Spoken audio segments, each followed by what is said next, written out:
Hello everyone, welcome to Dakshina E-Classroom program, and this is a revision lecture based on modern physics for NEET students. And last lecture में अपन ने photo electric effect के बारे में बात किया था। तो अपन ने देखा फोटो इलेक्ट्रिक इफेक्ट क्या है, कुछ ऑब्जर्वेशंस जो एक्सपेरिमेंटली ऑब्जर्व किए गए वो क्या थे और उनको कैसे वेव थ्योरी फेल हो जाती है एक्सप्लेन करने में। And then Einstein came with the new concept और दैट इज प्लैंक क्वांटम।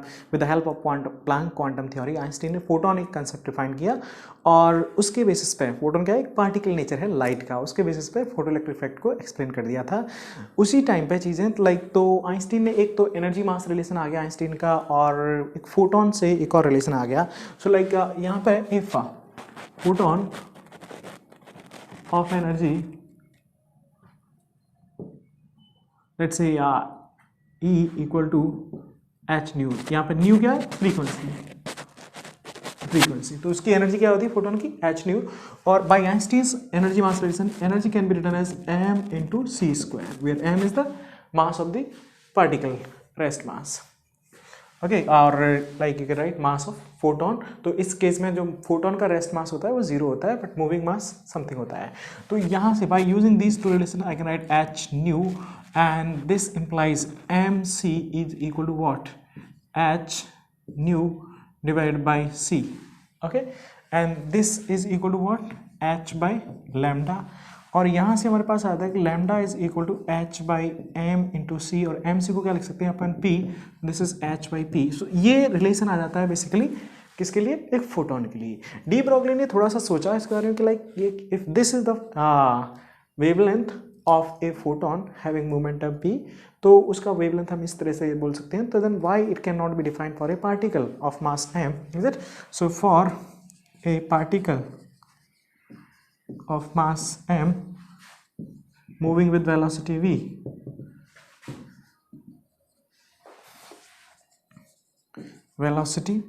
तो इसका मोमेंटम क्या लिख सकते हैं, mv। तो डी ब्रॉगली ने बोला कि corresponding wavelength to this particle is given by h by p and that is equal to h by mv, just similar to wavelength of photon, and this is also called de Broglie's wavelength, or this is also called matter wave। तो wave associated with a particle moving with the velocity v having momentum p, mv equal to p। तो उसके लिए ये अपन लिख सकते हैं। इन्हीं relation को हम जनरलाइज कर सकते हैं। So de Broglie wavelength for electron, तो अगर एक इलेक्ट्रॉन है जिसका चार्ज E है, उसको V पोटेंशियल से एक्सेलरेट किया जाता है, तो उसकी जो काइनेटिक एनर्जी आ जाती है, kinetic energy of electron is E into V, और जिसको आप लिख सकते हो हाफ एम वी स्क्वायर। तो यहाँ से जो मोमेंटम आता है that comes out to be root over 2m E into V, and lambda corresponding to is it this momentum in angstrom is given by h by root over 2m ev। Substituting everything, it comes out to be this is comes out to be root 150 divided by v, where v is in volt। just one second। तो यहाँ से हमारे पास समझ में आता है कि एक इलेक्ट्रॉन है जिसका चार्ज अगर E है, उसको V पोटेंशियल से एक्सेलरेट कराया जाए तो उसकी करस्पॉन्डिंग काइनेटिक एनर्जी मोमेंटम इस तरह से लिख सकते हैं। और सब्स्टिट्यूटिंग ये h by M E V, तो m mass of electron, charge of electron, h Planck constant, तो ये सब चीज़ें कांस्टेंट है। V क्या है, पोटेंशियल इन वोल्ट। ठीक है, तो उस टाइम पे जो करस्पॉन्डिंग वेवलेंथ आएगी in angstrom is given by root over 150 divided by V in volt. ठीक है, ऐसे ही फॉर ए प्रोटॉन, अगर एक प्रोटॉन है जिसका चार्ज E होता है, उसको भी V पोटेंशियल से एक्सेलरेट कराया जाए जिसका मास ऑफ प्रोटॉन mp होता है, उस सिचुएशन में इसका भी मोमेंटम क्या आ जाएगा, root over 2mp e into V, and the corresponding wavelength in angstrom is given by, यहाँ पे क्या हो जाएगा, same relation but mass here will be of mass of proton। this comes out to be 0.288 divided by root v in angstrom। तो ये relation आपको याद रखने होंगे, ये आपकी हेल्प करेगा। अदरवाइज आपको हर बार ये h और m e की इनकी वैल्यू को सब्स्टिट्यूट करके सॉल्व करना पड़ेगा। But if you are remembering these results, simply अगर आपको पोटेंशियल v दे रखा है कि प्रोटॉन को v पोटेंशियल से एक्सेलरेट कराया जा रहा है, तो उसकी करस्पॉन्डिंग वेवलेंथ क्या आ जाएगी, root over 0.288 divide by root v angstrom. ठीक है ना, ऐसे ही इलेक्ट्रॉन के लिए। और एक गैस मॉलिक्यूल है, ठीक है ना, एट टेम्परेचर T, तो गैस मॉलिक्यूल के लिए मैंने इसको इरेज कर दिया। गैस मॉलिक्यूल के लिए हम क्या लिख देते हैं, इसकी kinetic energy is given by what, kinetic energy equal to 3/2 kT, ठीक है, K इज बोल्ट्जमैन्स कांस्टेंट। इसके करस्पॉन्डिंग हम लिख सकते हैं this is equal to half M we square 3/2 kT। तो यहाँ से P क्या आ जाता है, P is equal to √3m kT and corresponding lambda is equal to h divided by √3m kT। तो ये क्या आ जाएगा, this is the wavelength of a matter wave corresponding to a gas molecule having mass m, ठीक है ना, और या फिर we can write for one atom having mass m, K Boltzmann's constant and T is the absolute temperature. This is for a proton, this is for a electron. Remember these results, remember this result and this sometime it is used sometime. तो ये चीज़ें आपको like this is simple concept of de Broglie wavelength। तो यहाँ पे आपको कभी कभी जो भी है like मैटर wavelength दे दी जाएगी, कभी मास दे दिया जाएगा, तो वेलोसिटी पूछ ली जाएगी, मोमेंटम पूछ लिया जाएगा, तो कुछ भी चीज़ें मतलब some data will be given to you and remaining things will be asked to you based on this concept. Okay, see some application of the concept of de Broglie wavelength। तो यहाँ पे देखो पुराने जो नीट में question पूछा गया है, this is from NEET 2019। An electron is accelerated through a potential difference of 10,000 voltage. Its de Broglie wavelength is nearly, so the question you can see it। तो यहाँ पे आपको 4 ऑप्शन दे रखे हैं। तो अभी अपन ने देखा this is question number 1 और यहाँ पे क्या देखा है, V इलेक्ट्रॉन को एक्सेलरेट किया गया है 10,000 वोल्टेज से, और अभी अपन ने देखा इसके करस्पॉन्डिंग डी ब्रॉगली वेवलेंथ क्या होती है, √150 divided by V in volt. तो ये सब्सटीट्यूट कर देते हैं तो ये आ जाता है this is 150 divided by 10,000। √150 it's something 12 point something आ जाएगा, 12.2, सो 12.2, और इसको अगर करेंगे तो ये आ जाता है, दिस इज इन एंगस्ट्रॉम 100, ठीक है ना, एंगस्ट्रॉम, क्लियर। तो because this so it will be like 0.122 angstrom. अब देख लेते हैं ऑप्शन में इसमें क्या क्या दे रखा है। सो 122 एंगस्ट्रॉम तो कोई नहीं दे रखा है, and this can be written as basically 12.2 into 10⁻⁻12 meter. So this is the answer which is matching with option number C। तो देख सकते हैं कि सीधा simple straight forward application है। Similarly question number 2, next you can see the de Broglie wavelength of a neutron in thermal equilibrium with heavy water at a temperature T Kelvin and mass m is। तो एक neutron का मास दे रखा है m, temperature T, तो इसके corresponding इसकी kinetic energy क्या लिख सकते हैं, kinetic energy is equal to what, 3/2 kT, ठीक है ना, and this is equal to M we square by 2। तो यहाँ से जो मोमेंटम आ जाता है that is equal to 3m kT and corresponding wavelength of neutron is given by h divided by √3m kT। तो ये है तुम्हारा next answer, this is matching with option number A and it was from NEET 2017। तो यहाँ पे देख सकते हैं चीज़ें कि like these are like straight forward application of de Broglie wavelength concept। Similarly, like we can have a more problem. Okay, see one more question here. So if momentum of electron is changed by p, okay, so question here it's saying delta p is equal to p, एक electron का momentum p से change कर दिया जाता है। So the de Broglie wavelength associated with it changes by 0.5%. So delta lambda by lambda into 100 is equal to 5%. Okay तो अभी आपको पूछा गया है the initial momentum of electron will be, तो इनिशियल मोमेंटम क्या था वो आपको पूछा गया है। तो इसमें देखो देख सकते हैं we know lambda is equal to what, h by P, let's say p initial. अब मैं इसको डिफरेंशिएट कर देता हूँ, delta lambda divide by delta p is equal to minus h by this is p square, p initial square, ठीक है। h by p को अगर मैं लैम्डा इनिशियल लिख सकता हूँ, सो this is minus 1 by lambda into lambda divide by P initial, और इसी को रीअरेंज पी इनिशियल हो जाता है बेसिकली अपने पास this p initial we need, so that will be equal to delta p divided by delta lambda divide by lambda into 100 और ये क्या दे रखा है, मैं मैग्नेटिक साइन को नेगेटिव साइन को नेगलेक्ट कर रहा हूँ because only magnitude is asked। तो this is given as 0.5 and this delta P is given as P, so P into 100 divided by 0.5, this comes out to be P initial is equal to 200 P. So this is the initial momentum of electron. तो यहाँ पे देख सकते हैं आप like basic applications है de Broglie wavelength का. Okay, so the next topic is force due to radiation. Radiation मतलब कि photons basically अगर किसी सरफेस पे स्ट्राइक करते हैं तो वो क्या फोर्स लगाते हैं, ठीक है ना. तो ये भी अपन को अभी क्लियर हो जाना चाहिए, क्योंकि डी ब्रॉगली वेवलेंथ में अपन ने क्या देखा कि एक फोटोन के पास भी मोमेंटम है, right. So definitely if it is momentum, it is having momentum, तो ट्रांसफर करेगा तो फोर्स भी अप्लाई करेगा. तो यहाँ पे मैं मान लेता हूँ, let's say photon of wavelength lambda is striking with intensity I and surface area a surface area के लाइक सरफेस पे आई इंटेंसिटी का फोटोन वेवलेंथ लैम्डा से स्ट्राइक कर रहा है. तो अभी इसमें लाइक पहले तो मैं ये देख लेता हूँ कि मोमेंटम कितना हो जाएगा. Momentum is equal to what, h by lambda. अपन लिख सकते हैं मोमेंटम ऑफ फोटोन, और आई इंटेंसिटी है तो टोटल कितने फोटोन पर सेकेंड स्ट्राइक कर रहे हैं, right. So number of photon striking per second, photons hitting per second, ठीक है ना. तो ये कैसे लिख सकते हैं, अपन को पता है कि total energy per unit area per unit time कितनी है, ये. तो total energy on this much area per unit time is I into A. This is the energy striking per unit time, right, on a area. और clear.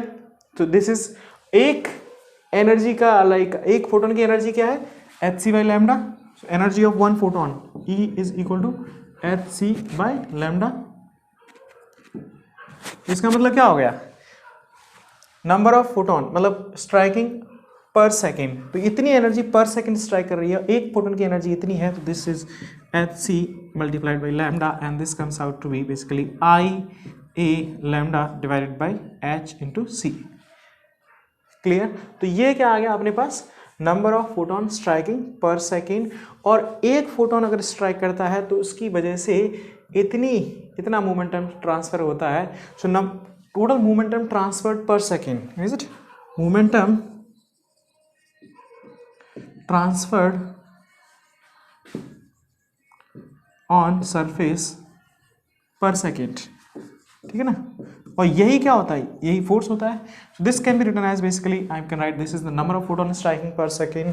This is I into A into lambda divide by h into c multiplied by एक का इतना रहता है h divided by lambda. Lambda lambda gets cancel, h h gets cancel. So this is I A by c. मतलब कि अगर I intensity का photon lambda wavelength का स्ट्राइक करता है ए सरफेस एरिया पे, ठीक है ना, तो उसके द्वारा जो फोर्स लगेगा if it is absorbed completely then it is this. बाकी सरफेस पे कभी कभी डिपेंड कर जाता है कि वो कंप्लीटली एब्जॉर्ब हुआ, कुछ रिफ्लेक्ट हो गया, डिफरेंट सिचुएशंस में भी देगा, ठीक है ना. सो ए मान लेता हूँ मैं एब्जॉर्प्शन कोएफिशिएंट ऑफ सरफेस, और you can right absorptive power of surface and R reflective power और reflective coefficient of surface. तो इस सिचुएशन में क्या हो जाएगा, ये तो है this is the force applied when its complete I intensity is getting absorbed, ठीक है ना. तो अगर फोर्स ये है, प्रेशर भी निकाल सकते हैं. तो इस सिचुएशन में रेडिएशन प्रेशर क्या हो जाएगा,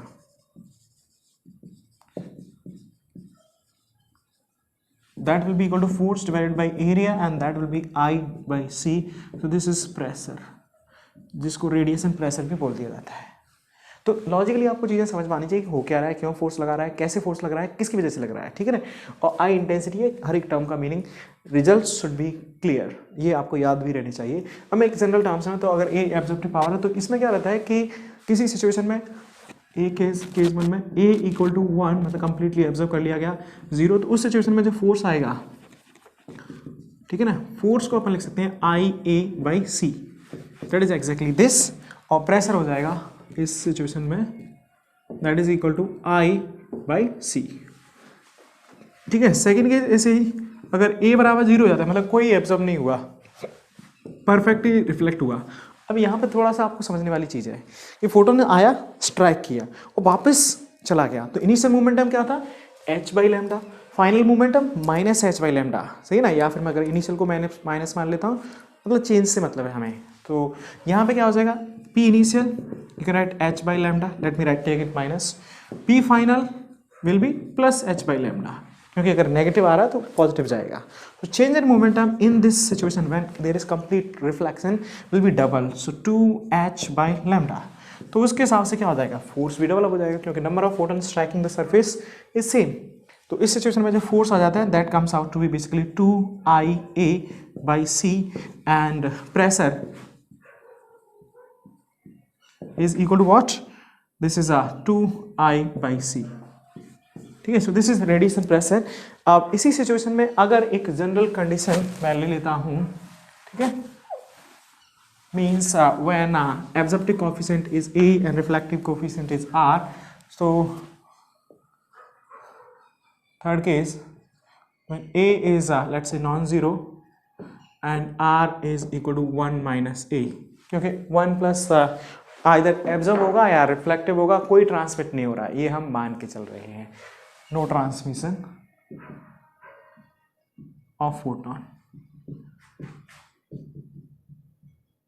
ठीक है। तो इस सिचुएशन में क्या हो जाएगा, कितना पार्ट एब्जॉर्ब हुआ A, कितना पार्ट रिफ्लेक्ट हुआ R, मतलब R is also equal to 1 minus A। तो मैं लिख सकता हूं कि अगर कंप्लीट पार्ट एब्जॉर्ब होता तो फोर्स कितना लगता, IA by c. A part absorb हुआ तो फोर्स कितना लगेगा, I capital A by c multiplied by A part, और due to reflection this is force due to absorptive part, ठीक है, एंड ड्यू टू रिफ्लेक्शन वो क्या होता है 2IA into R divided by c, ये force due to reflection, reflective part की वजह से फोर्स आ गया, सही है ना। तो अब इनको टोटल फोर्स को ऐड कर सकते हैं, और यहाँ पे मैं R को 1 माइनस A भी लिख सकता हूँ। तो उस सिचुएशन में ये आ जाएगा IA by c, this is A plus 2 minus 2A and that will be equal to IA by C, this is a 2 minus A, this is the force and pressure हो जाएगा, ठीक है ना, pressure will be equal to this is I by C, this is 2 minus A।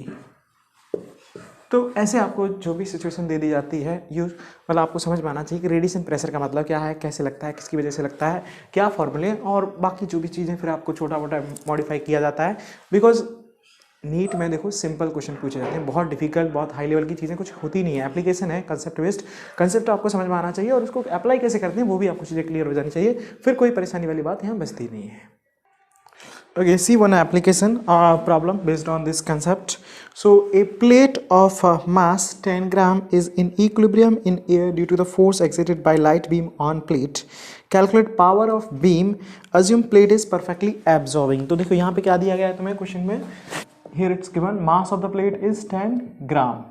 Okay, ठीक है, and that will be like, तो force क्या हो गया, gravitational force is equal to what, mg, and that will be equal to 10 into 10 to the power minus 3 into 10, that is equal to 10 to the power minus 1 Newton, मतलब इतना mg force लगेगा। लेकिन ये क्या हो रहा है, रेडिएशन फोर्स की वजह से इक्विलिब्रियम में है, तो इसका मतलब क्या हुआ, F due to photon is it should be equal to what, F due to gravitation, और फोटोन की वजह से फोर्स कितना होता है, अगर इंटेंसिटी I है, एरिया A पे स्ट्राइक करता है, then it is IA by c, but हमें पूछा गया है पावर, और पावर क्या है, energy striking per unit time per unit area multiplied by area will be energy striking per unit time, so this is also equal to power divided by c, मतलब ये force should be equal to gravitational force, तो ये कितना होना चाहिए अपना 10 to the power minus 1। तो अपन को पूछा गया पावर, तो पावर क्या लिखेंगे, P is equal to 10 to the power minus 1 multiplied by c, c is 3 into 10 to the power 8 and that comes out to be 3 into 10 to the power 7 watt। so इतनी power का अगर light beam strike करेगा उस surface को, then it will be able to balance the gravitational force of that plate and plate will be in equilibrium in air. Okay, so the next topic is Davisson and Germer experiment. पहले मैं बताता हूँ ये है क्या actually में। देखो de Broglie ने क्या किया, बता दिया एक्सपेरिमेंटली कि फोटोन की, आइंस्टाइन की फोटोन वाली वो थ्योरी यूज़ करके कि हाँ फोटोन का पास वेवलेंथ है, मोमेंटम है, तो why not same wavelength can be associated with a particle of mass I am moving with some velocity v, तो उसका मोमेंटम p लिख सकते हैं। तो उन्होंने डेराइव कर दिया कि पार्टिकल अगर इसका मोमेंटम p है तो उसके करस्पॉन्डिंग जो वेवलेंथ होगी वेव नेचर से that will be equal to h by p, ठीक है। But this Davisson and Germer they did one experiment and this was the first demonstration which is actually experimentally proving the de Broglie's hypothesis or de Broglie's matter wave concept।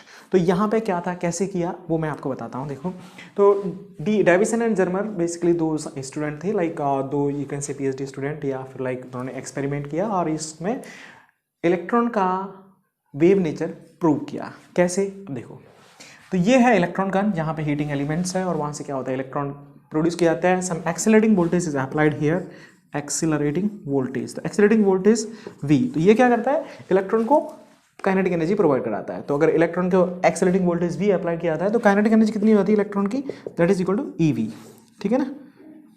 देखिए अब ये electron, अब यहाँ पे क्या करो, आप इसको इलेक्ट्रॉन मत समझो, ये क्या होगा, ये क्या होगी इसकी काइनेटिक एनर्जी, तो इसका कुछ मोमेंटम होगा और इसके करस्पॉन्डिंग कुछ वेवलेंथ होगी, तो वो वेव क्या होगी, अब यहाँ से स्ट्राइक कर रही है और ये यहाँ अपने पास टारगेट मटेरियल जिसमें नॉर्मली निकेल क्रिस्टल यूज किया जाता है, ठीक है। यहाँ पे ये बेसिकली इनकी एटॉमिक स्पेसिंग है, मतलब जो लेयर्स होती है ना, एटम का अरेंजमेंट होता है तो उनके बीच की स्पेसिंग है, तो इसको अपन ना this is equal to small d। और ये है स्कैटरिंग एंगल कि ये इंसिडेंट बीम ऐसे फाइनली स्कैटर की जाती है। यहाँ पे एक डिटेक्टर लगा गया है जो क्या कर रहा है, अलग अलग फाई की वैल्यू पे इसको डिटेक्ट कर रहा है कि कहाँ पर इसके जो इंटेंसिटी मेजर कर रहा है वो मैक्सिमम है। तो ये सब क्या किया गया, एक्सपेरिमेंटली किया गया। तो एक्सपेरिमेंटली जब ऑब्जर्व करती है तो यहाँ से मिलता है कि phi equal to what 50 degree के लिए, और accelerating voltage V equal to 54 voltage के लिए जो इंटेंसिटी मिलती है डिटेक्टर में, intensity in detector is maximum, ठीक है। तो अब ये क्या हो गया, मतलब यहां से कैसे प्रूव हो रहा है, तो एक तो ये है कि अगर हम इसको वेव नेचर माने, ठीक है ना, तो उस सिचुएशन में क्या होगा, एक वेव आ रही है, एक वेव इस सरफेस से रिफ्लेक्ट होकर के जाएगी, दूसरी वेव इस सरफेस से रिफ्लेक्ट होकर के आएगी, and they will interfere actually. और अगर उनके बीच में एक पार्टिकुलर एंगल फाई और थीटा होगा करस्पॉन्डिंग, तो वहां पे हम ब्रैग्स इक्वेशन से कंडीशन लिख लेते हैं फॉर कंस्ट्रक्टिव इंटरफेरेंस। तो वो क्या आ जाता है, 2D sine theta is equal to n lambda. D तो फिक्स है, एक पार्टिकुलर थीटा के लिए ही क्या होगा, ये n लैम्डा के करस्पॉन्डिंग होगा और तब ही इंटरफेरेंस कंस्ट्रक्टिव होगा। तो अभी अपने क्या किया, अगर इसकी ये वेव है, आप इसको वेव नेचर मान के चलो, तो क्या होगा, एक पार्टिकुलर फाई होगा, एक पार्टिकुलर थीटा होगा, उसके करस्पॉन्डिंग ये एक पार्टिकुलर वेवलेंथ के लिए कंडीशन सेटिस्फाई करेगा, and then that for that particular wavelength the intensity should be maximum, ठीक है ना। तो एक तो यहाँ से आ रही है अपनी वेवलेंथ की इंटेंसिटी, और ये वेवलेंथ चेक कर लेते हैं कि क्या ये इलेक्ट्रॉन के पास एनर्जी कितनी है, EV, समझ में आ रही है चीज़ें, EV कितना पोटेंशियल से एक्सेलरेट किया गया है, 54 वोल्टेज से, तो इसके करस्पॉन्डिंग जो वेवलेंथ आएगी, देख लेते हैं कि क्या वो एग्जैक्टली यही वेवलेंथ है। अगर ये दोनों सेम आ रही हैं या फिर क्लोज आ रही हैं, तो हम बोल सकते हैं कि डेफिनेटली इट्स प्रूविंग कि यहाँ पर अपन ने क्या किया, एक्सपेरिमेंटली इसको वेव नेचर मान करके चेक किया इंटेंसिटी, और ये क्या है, D Broglie's hypothesis, D Broglie's जो मैटर वेव है वहाँ से रिलेशन आया। अगर ये दोनों वेवलेंथ बराबर आ जा रही हैं तो प्रूव हो जाएगा कि हाँ इलेक्ट्रॉन का वेव नेचर है। तो वही एग्जैक्टली सेम डेविसन और जर्मर ने किया दोनों ने। और देखो तो उसमें क्या था, ये डाटा से अब मैं क्या बोलता हूँ, डी ब्रोगली वेवलेंथ क्या हो जाएगी, de Broglie wavelength of electron, तो कितना वोल्टेज है, 54 वोल्ट। तो इसके करस्पॉन्डिंग लैम्डा डी ब्रोगली कितनी हो जाएगी, that is equal to root 150 divided by V, that is 54, ये आता है बेसिकली 1.67 एंगस्ट्रॉम सॉल्व करके। और दूसरा यहाँ से निकेल क्रिस्टल के बीच में D पता है, यहाँ पे फाई कितना आ गया है, 550 डिग्री था, इसके करस्पॉन्डिंग थीटा कितना आ जाएगा, theta will be like pi minus you can write phi divided by 2, तो ये आ जाता है बेसिकली 65 डिग्री, क्योंकि 180 माइनस 50 130 डिवाइडेड बाई 2 65 डिग्री, तो थीटा आ गया। इसको यहाँ पर रख देते हैं, D पता है, सो फ्रॉम ब्रैग्स इक्वेशन, ठीक है ना, फॉर n इक्वल टू 1, तो यहाँ से सॉल्व करके आता है lambda is equal to 2D sine 65 degree, substituting everything lambda आ जाता है वहाँ पे 1.65 एंगस्ट्रॉम। समझ में आई चीज़ें? तो यहाँ से वेवलेंथ कितना आ रहा है 1.65 and these are very much closer. तो ये बता रहा था कि यस इलेक्ट्रॉन का वेव नेचर होता है and from here we can generalize it for all material that every body having mass m moving with velocity v will have a wave nature or a wavelength associated with that body, is it, due to its motion, and that wavelength we call matter wave. तो यहाँ पे normally क्या होता है कि like even me, if I'm moving with some velocity v will have some associated matter wave, but the point is that that wavelength is very very low, so we are not in position to even observe that significantly, ठीक है ना। लेकिन जो छोटे particles होते हैं जिनका मास बहुत कम है, उनकी वेलोसिटी बहुत ज़्यादा हो जाए, उनके लिए जो मैटर वेव एसोसिएटेड होती है that become like quite observable and we can be observe, और उसको ऑब्जर्व किया जा सकता है। So this is your Davisson and Germer experiment, this is also quite important concept for your exam. Okay, see some problem. So this is a question. In the Davison and Germer experiment, the velocity of electron emitted from the electron gun can be increased. तो यहाँ पे आपको समझ में आना चाहिए कि electron gun ये है बेसिकली, यहाँ पे एक फिलामेंट रहता है, फिलामेंट क्या करता है, हीटिंग से इलेक्ट्रॉन इजेक्ट करता है एंड दिस इज एनोड, और यहाँ पे ये बेसिकली एक्सेलरेट होता है जो पोटेंशियल V एक्सेलरेटिंग पोटेंशियल, तो ये एनोड और इसके बीच में जो पोटेंशियल लगाया जाता है। तो इसमें ऑप्शन आपको देखेंगे, तो क्या चाहिए अपन को, इलेक्ट्रॉन की वेलोसिटी, मतलब कि काइनेटिक एनर्जी इंक्रीज करनी है। तो काइनेटिक एनर्जी किस पे अभी अपने देखा था, kinetic energy is depending on what, EV क्या है, accelerating voltage between filament and और बेसिकली एनोड।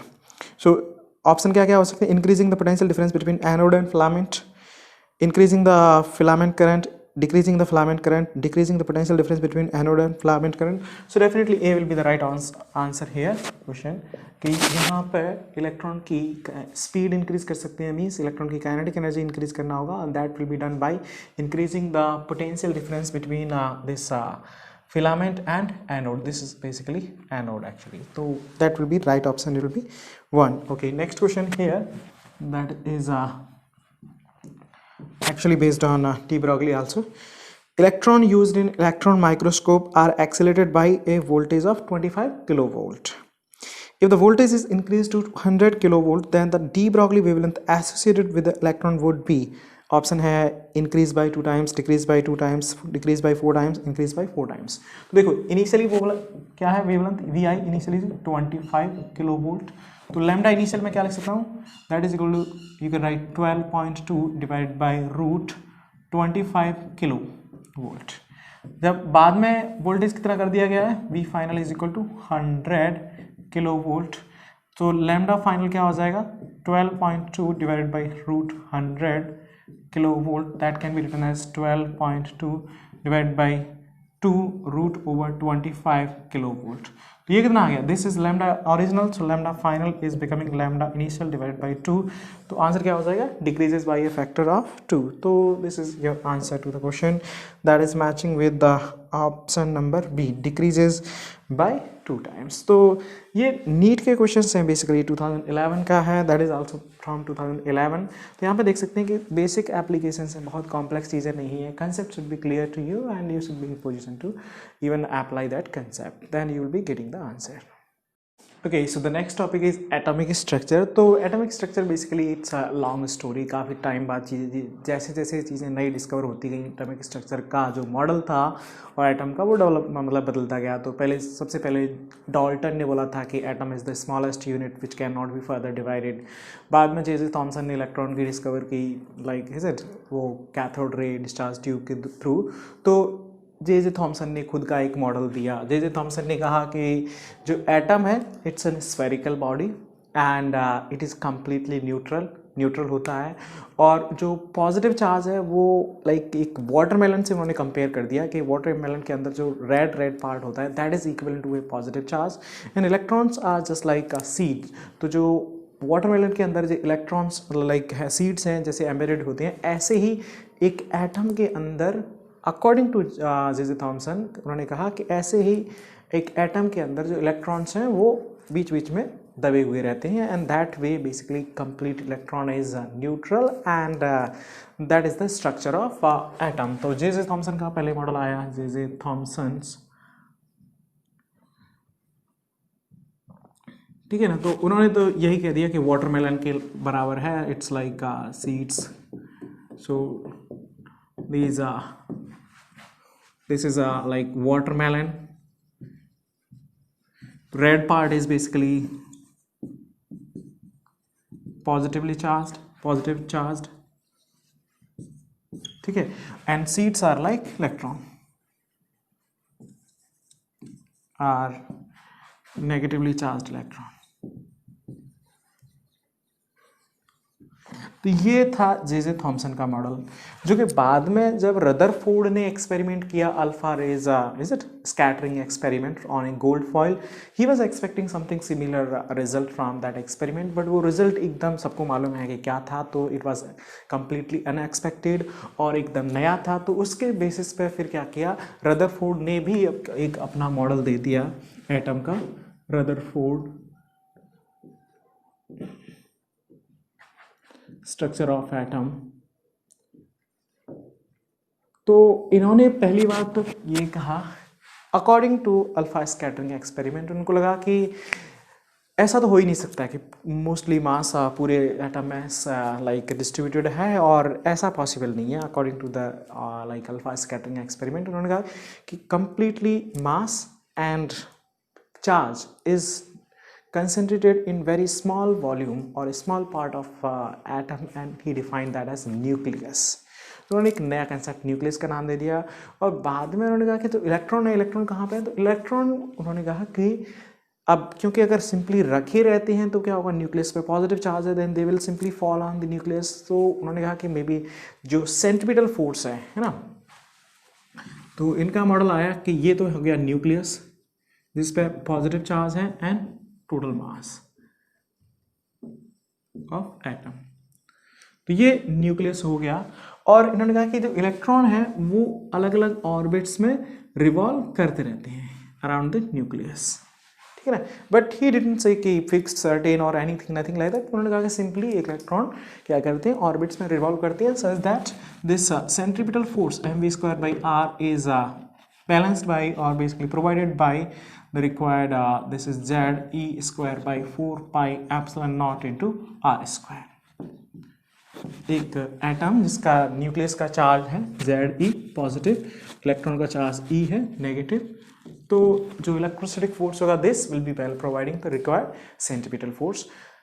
प्रॉब्लम ये था कि by if an electron is revolving in a circular orbit, ठीक है, तो by classical theory of electromagnetic waves ये चार्ज पार्टिकल क्या हो गया, एक्सेलरेशन हो गया इसका, क्योंकि सर्कल में रिवॉल्व कर रहा है, मतलब इसका एक कुछ एक्सेलरेशन है. Then by classical theory of EM wave, accelerating charge particle radiates energy, और अगर ये एनर्जी रेडिएट करेगा तो उस टाइम पे क्या होगी, इसकी एनर्जी कम होगी, मतलब इसकी काइनेटिक एनर्जी कम होगी. काइनेटिक एनर्जी कम होगी तो ये क्या होगा, सेंटर की तरफ अट्रैक्टेड होगा, और अट्रैक्टेड होगा तो उस टाइम पे क्या होगा, और फर्दर अट्रैक्ट होगा, और इस तरह से ये तो फाइनली क्या होना चाहिए, न्यूक्लियस पे गिर जाना चाहिए. So that way actually this was the doubt of Niels Bohr, and Niels Bohr was the student of Rutherford. तो नील बोर ने रदरफोर्ड के मॉडल को वहीं पे फेल कर दिया कि ये तो पॉसिबल ही नहीं है. हाँ, बाकी उन्होंने एक नया कंसेप्ट दे दिया कि न्यूक्लियस आ गया, कि जहाँ पे टोटल मास और पॉजिटिव चार्ज न्यूक्लियस पे एक छोटे से वॉल्यूम में, छोटे से एरिया लाइक पार्ट में कंसनट्रेटेड रहता है, जिसको रदरफोर्ड ने न्यूक्लियस का नाम दे दिया. हालांकि उसी टाइम पे एक हाइड्रोजन स्पेक्ट्रम भी होता है, वो भी टर्म आ गया था, वो भी एक्सपेरिमेंट ऑलरेडी प्रूव लाइक हो चुका था कि हाइड्रोजन स्पेक्ट्रम. तो जो रदरफोर्ड का मॉडल था वो hydrogen spectrum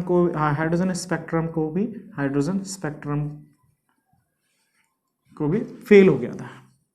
I mean like Rutherford's model fail to explain hydrogen spectrum, is it failed to explain hydrogen spectrum. और एक बाकी ये स्टेबिलिटी ऑफ एटम.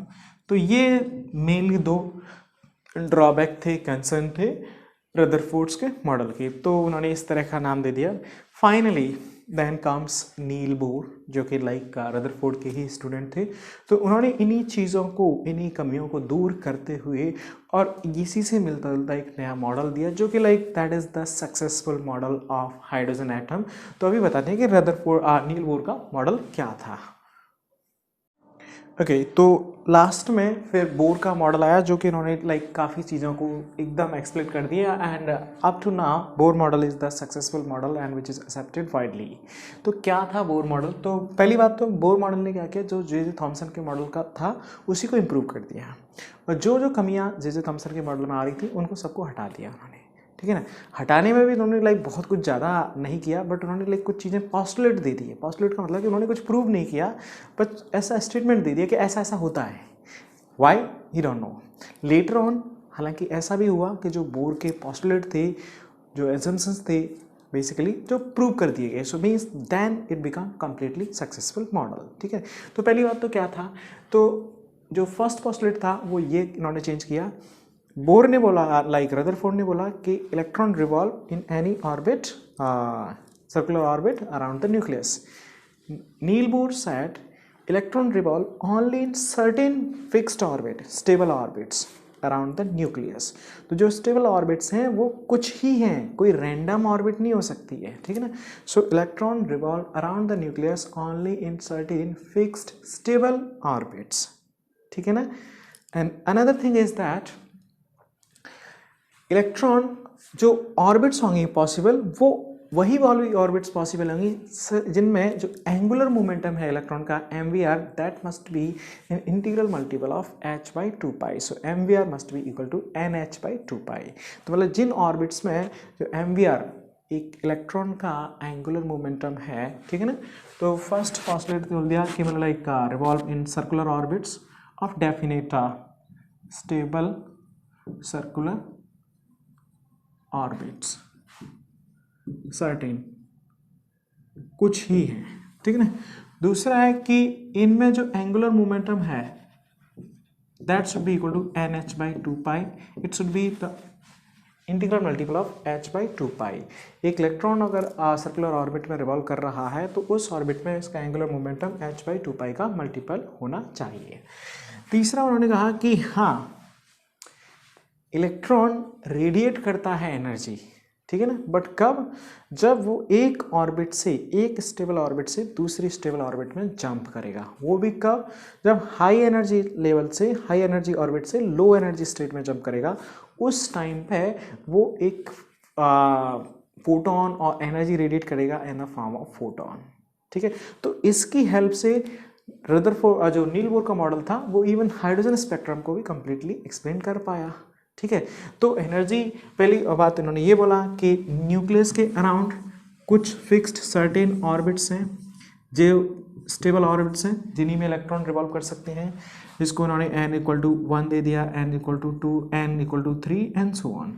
और ये n क्या है? प्रिंसिपल क्वांटम नंबर बोल दिए गए, ठीक है। और यहाँ पे क्या होता है, energy of electron goes on increasing as principal quantum number increases, और you can say as electron move away from the nucleus. मतलब जो n बराबर 1 है वो क्या हो गया, न्यूक्लियस के सबसे पास वाली ऑर्बिट हो गई, 2 next nearest and 3 next to next nearest. तो इस तरह से बाकी दूर। तो यहाँ पे जो एनर्जी होगी ना, यानी मैं बोल सकता हूँ energy of electron E1 is less than E2 is less than E3, सही ना, इज लेस देन En। तो nth ऑर्बिट की जो एनर्जी होगी, या फिर मैं बोलूँ कि एक इलेक्ट्रॉन की एनर्जी nth ऑर्बिट में होगी तो वो हाईएस्ट होगी। तो यहाँ पर क्या होगा, अगर एक इलेक्ट्रॉन हाई ऑर्बिट से, सही ना, when electron jump from high energy state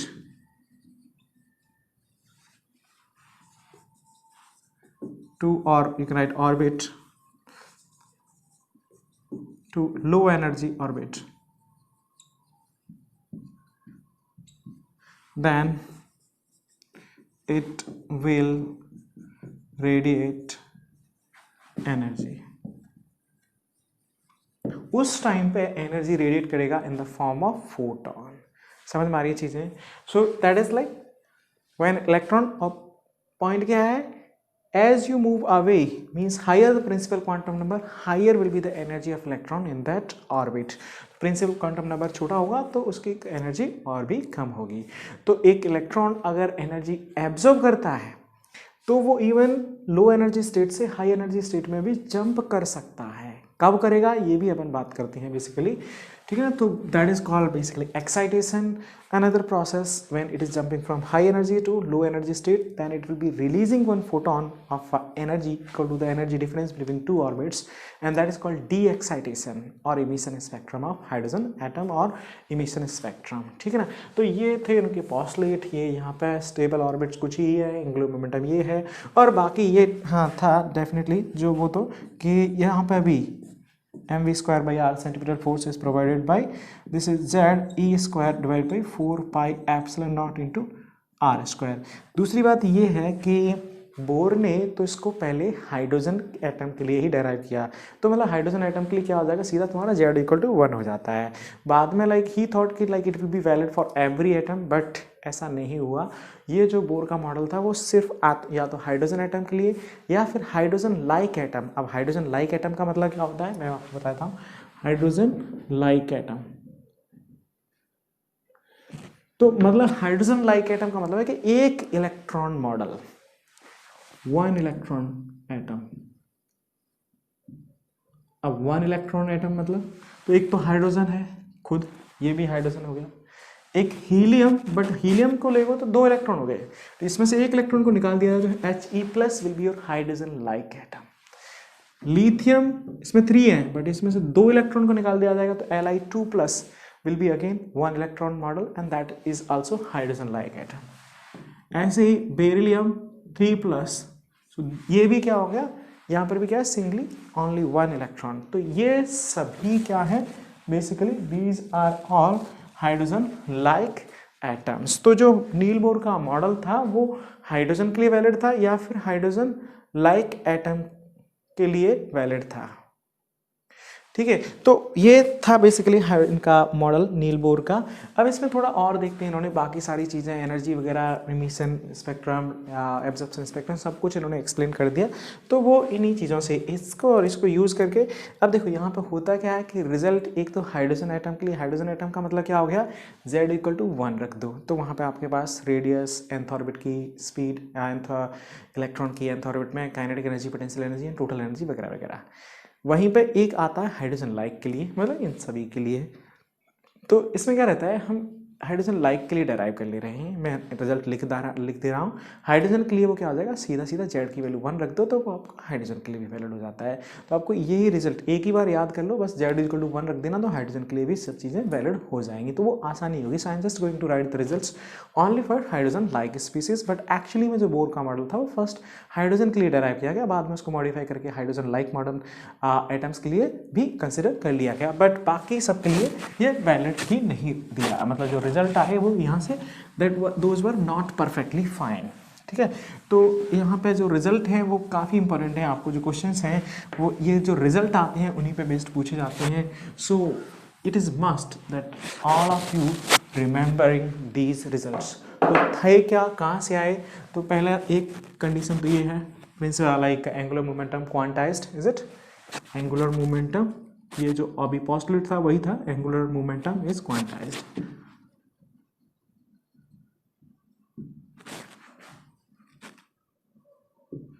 मैंने जस्ट इसी को दूसरे टर्म्स में बोला था कि mvr is equal to nh/2π. इसका मतलब ये है कि angular momentum is quantized. So mvn/rn मतलब velocity of electron in nth orbit, speed or radius of electron in nth orbit is equal to nh divided by 2π. This is equation number 1. और दूसरी आती है by balancing centripetal force. So this is m vn square divided by rn is equal to what, z e square divided by 4 pi epsilon naught into rn whole square. This is equation number 2.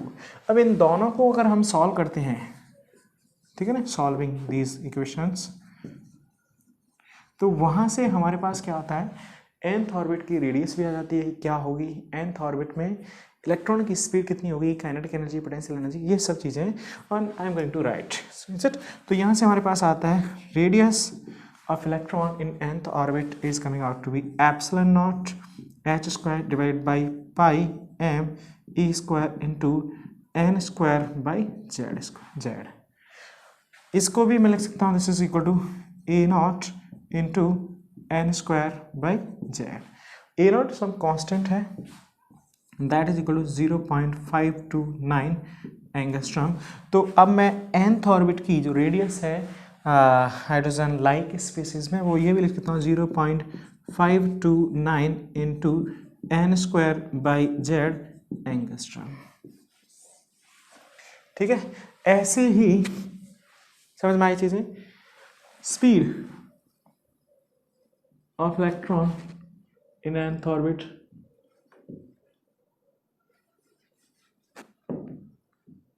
ये result आपको बहुत जरूरी है याद रखना। So it's must, so v n is equal to how much, this is e square by 2 epsilon naught h into Z by n. यहाँ पर भी ये अपन एक, क्योंकि ई स्क्वायर एप्सिलॉन सब कुछ कांस्टेंट है, तो इसको अपन लिख सकते हैं v1 into Z by N. और v1 क्या है, speed of electron in first orbit, n is equal to 1 means n equal to 1, तो v1 की वैल्यू आती है 2.19 इंटू 10⁶ मीटर पर सेकेंड। तो वहाँ से अपने पास nth ऑर्बिट में स्पीड आ जाती है vn is equal to, this is equal to v1 means 2.19 into 10⁶ into z divided by n metre per second. This is the speed of electron in nth orbit. Speed आ गई, radius भी आ गई, remember this relation also, this relation also and this relation also. ठीक है ना, तो ये आ गया। अब kinetic energy of electron, kinetic energy half M we square, तो काइनेटिक एनर्जी आ जाती है k is equal to m e power 4 divided by 8 epsilon naught square h square into Z square by N square.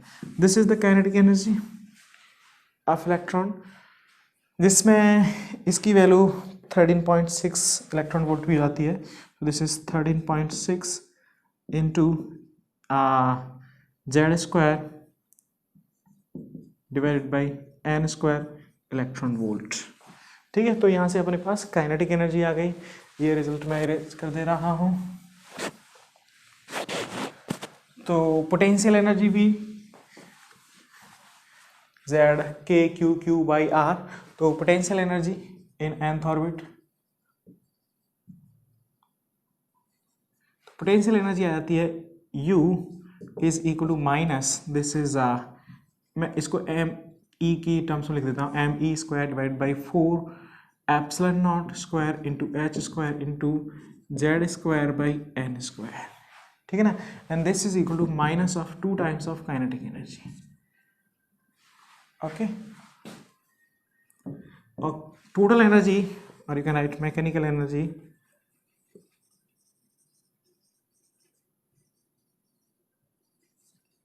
Mechanical energy क्या आती है, M E is equal to kinetic energy plus potential energy, and that comes out to be minus M E power 4 divide by 8 epsilon naught square into H square into Z square by N square, and this is also equal to minus 13.6 into z square by n square electron volt।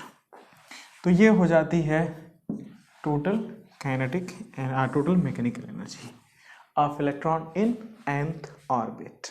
समझ में आया? तो ये result आपको सब याद होने चाहिए कि कौन सी ऑर्बिट में रेडियस क्या होती है, स्पीड क्या होती है, काइनेटिक एनर्जी क्या होती है, पोटेंशियल एनर्जी क्या होती है, टोटल एनर्जी क्या होती है। ये भी आप रिलेशन रख सकते हैं। इसको टोटल एनर्जी को अपन ई से लिखते हैं, E is equal to what, kinetic energy minus of that is equal to kinetic energy यहाँ पर रख सकते हैं potential energy basically you divided by 2. So this is also another relation between kinetic energy and potential energy and radius and velocity of electron in nth orbit. So these are some results of Bohr model. बाद में like यहाँ से कैसे like emission spectrum, मतलब कि अगर एक electron high energy state से लो एनर्जी स्टेट में जंप कर रहा है तो वो जो फोटोन इमिट करेगा, सही ना, इमिट करेगा, उसकी वेवलेंथ या फ्रीक्वेंसी कितनी होगी। ऐसे ही अगर एक फोटोन का स्ट्राइक करता है इलेक्ट्रॉन को तो वो लो एनर्जी स्टेट से हाई एनर्जी स्टेट में चला जाएगा, इज इट एक्साइटेड स्टेट। तो वहाँ पर भी कितनी एनर्जी का फोटोन स्ट्राइक करना चाहिए, तो वो कहाँ से आएगा, सिंपल सा है कि हमें nth ऑर्बिट की एनर्जी पता है, टोटल एनर्जी दिस। तो एक फर्स्ट ऑर्बिट की निकाल लेते हैं, सेकेंड लाइक जिस नेक्स्ट ऑर्बिट में जंप कर रहा है उसकी energy high minus low will be the difference in energy. तो उतनी एनर्जी कहाँ से आएगी, एक फोटोन से जो इसको सप्लाई कर रहा है। So let me just derive that result.